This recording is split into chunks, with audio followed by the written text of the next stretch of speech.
Albert Einstein is one of the most inspiring people I know. And one of his most memorable and most repeated quotes is this: "The definition of insanity is to carry on doing things the way you've always done them and expect different results." Relating to this, here's 3 things all sales champions do.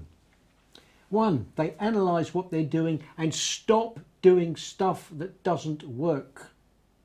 2, which is one taken a step further, they change what they do.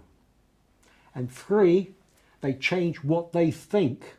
And the reason that's so important is that all actions, whether it's stopping doing something or starting doing something, is preceded by a thought.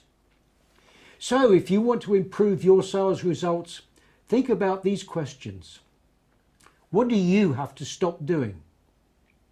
And what do you have to start doing differently? Because make no mistake about it, in this fast changing and competitive world, if you carry on doing what you've always done, the best you are going to get are worse results. Invest some time thinking on this today and then act on those thoughts. The faster you change some things that are not working, the faster you become a sales champion.